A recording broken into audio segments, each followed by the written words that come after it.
नमस्कार। आप देख रहे हैं रत्नेश टॉक और मैं हूं रत्नेश रंजन। मेरे सभी सामाजिक परिवार के सदस्यों का बहुत बहुत स्वागत है। दिल्ली में गणतंत्र दिवस पर हुई हिंसा के बाद दिल्ली पुलिस ने किसान नेताओं के खिलाफ शिकंजा कसना शुरू कर दिया है। मामले जो है देशद्रोह का यूएपीए के तहत केस दर्ज किया गया है।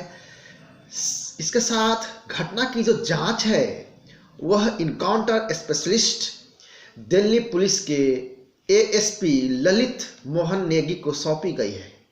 इस सिलसिले में दिल्ली पुलिस ने 6 किसान नेताओं के खिलाफ नोटिस जारी करा है। 29 जनवरी को क्राइम ब्रांच के दफ्तर में पूछताछ के लिए बुलाया था। आज 30 जनवरी है, यानी कि वो एक दिन बीत चुका है। इनमें से जो है भारतीय किसान यूनियन के प्रवक्ता राकेश टिकैत को भी इस नोटिस जो थमाया गया था, इनको क्राइम ब्रांच जाना था, लेकिन राकेश टिकैत ने पेश होने से साफ इनकार कर दिया।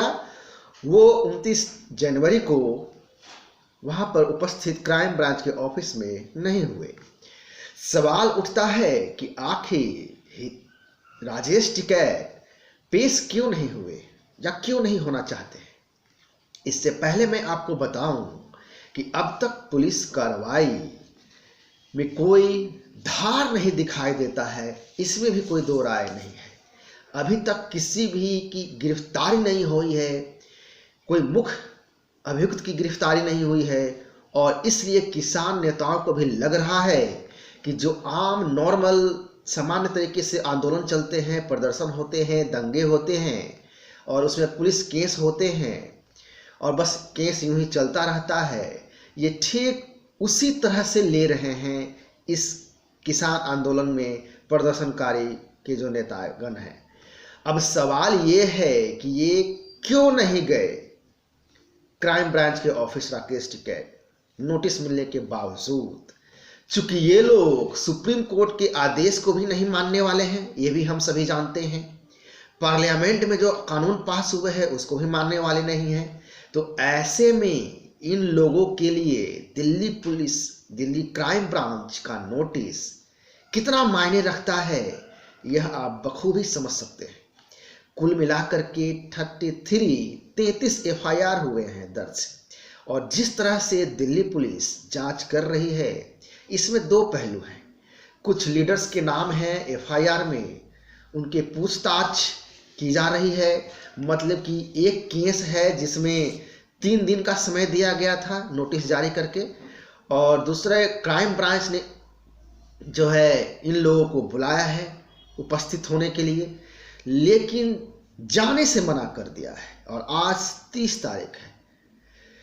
सवाल उठता है कि 29 तारीख बीत जाने के बाद अब क्या होगा, यह भी एक अहम सवाल है। दिल्ली पुलिस क्या इन लोगों को गिरफ्तार करेगी?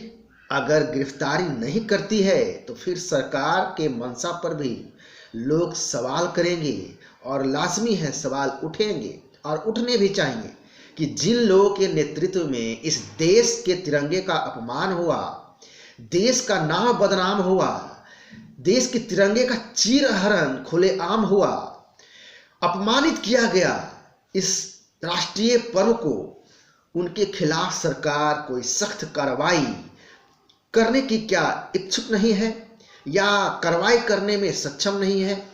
कुल मिलाकर के जो परिदृश्य बन रहे हैं कि जो मनमानी फर्जी किसान की है वो ज़्यादा दिन चलने वाली भी नहीं है, इसमें भी कोई दो राय नहीं है।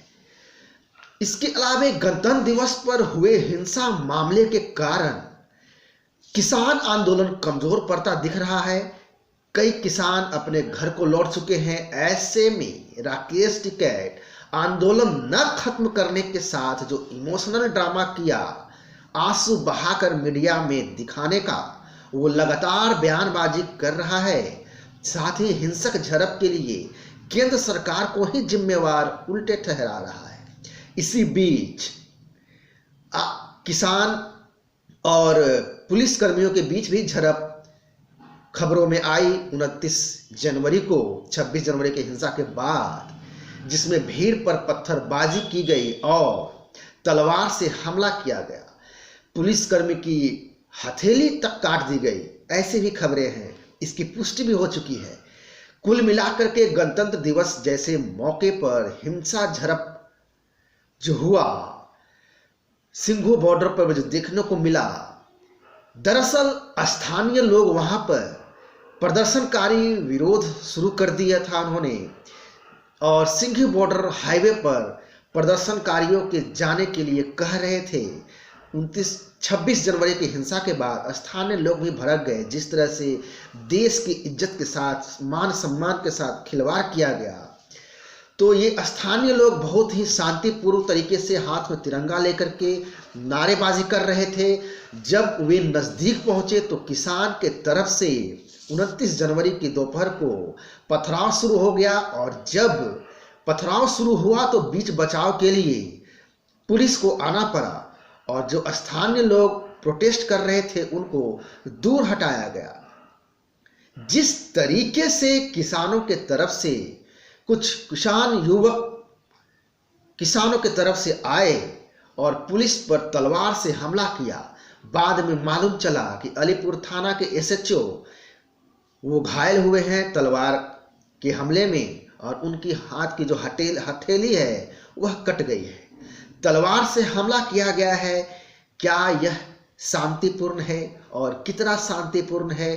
कौन किसको बहका रहा है, कौन हिंसा को हवा दे रहा है, यह बखूबी आप समझ रहे हैं।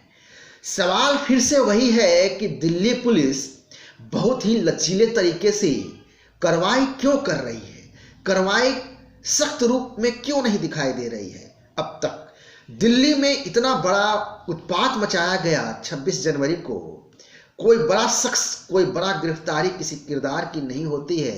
हिंसक झड़प में खुलेआम जर्नलिज्म की नई परिभाषा और व्यक्ति की नई परिभाषा गढ़ी जा रही है सोशल मीडिया पे, न्यूज चैनल पे। सोशल मीडिया में अपनी बात को गलत तरीके से यह फर्जी पत्रकार, फर्जी मीडिया रख रहे हैं, यहाँ तक कि लाइव टेलीकास्ट में भी।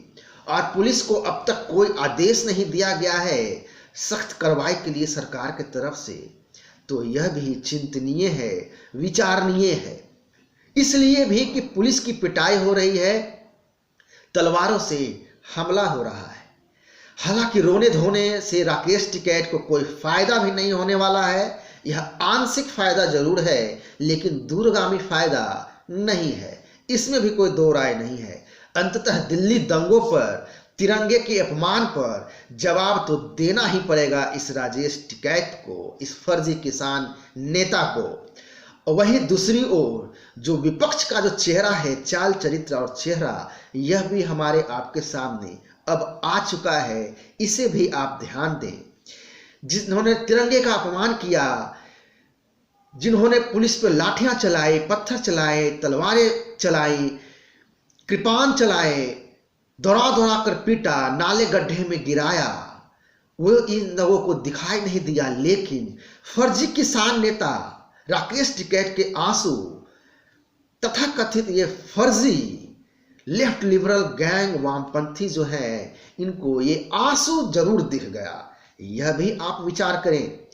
मनीष सिसोदिया पहुंच जाता है राजेश टिकैत से मिलने के लिए गाजीपुर बॉर्डर पर। इसके अलावा जयंत चौधरी, आरएलडी, राष्ट्रीय लोक दल का नेता, वो पहुंच जाता है राजेश टिकैत से पहुंचने। और मनीष सिसोदिया ऐलान करता है कि केजरीवाल ने फोन पे बात किया है राजेश टिकैत से। अब क्या बात किया होगा, यह भी आप बखूबी समझिए। अखिलेश यादव केंद्र सरकार को आरोपी ठहरा रहा है इस हिंसक झड़प के लिए, तो वहीं मायावती भी इस काले कानून को वापस करने के लिए कह रही है, क्योंकि उसके हिसाब से कृषि कानून काला कानून है। तो यह भी आप समझें। तो वहीं राहुल गांधी उर्फ पप्पू और उसकी बहना रॉबर्ट वाड्रा की पत्नी प्रियंका गांधी किसानों के साथ खड़े होने की बात कर रही है। तो टीएमसी नेता भी जा पहुंचे हैं मिलने के लिए कुछ दिनों पहले, और जो नहीं जा सके वो प्रेस कॉन्फ्रेंस करके फर्जी किसानों का समर्थन कर रहे हैं। तो आप इसे भी समझें। लेकिन 26 जनवरी को जो हिंसा भड़की दिल्ली में, उससे आंदोलन कमजोर पड़ता दिख रहा है, इसमें भी कोई दो राय नहीं है। अब इन्हें सामने आना ही पड़ेगा और आना ही पड़ेगा। दरअसल शुरू से ही यह पॉलिटिकल मोटिवेटेड आंदोलन रहा है, प्रदर्शन रहा है, जो कि हम आप बखूबी समझ रहे हैं। और अब उत्तर प्रदेश के नाम पर यूपी के सारे लोग इकट्ठे हो रहे हैं, इसे भी समझें।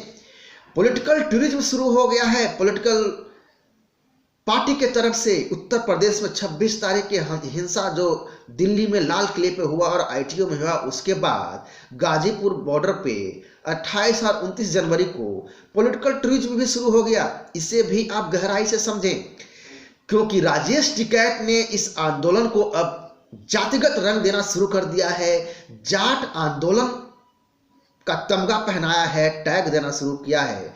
कुल मिलाकर के अब कास्ट आइडेंटिटी के साथ इस किसान आंदोलन को जोड़ा जा रहा है, क्योंकि कास्ट वोट बैंक की राजनीति में सभी जुट गए हैं। इसलिए मायावती का भी बयान आता है, अखिलेश यादव का भी बयान आता है, शरद पवार का भी बयान आता है, तो उधर टीएमसी ममता बनर्जी का भी बयान आता है। तो इसे भी बखूबी समझें।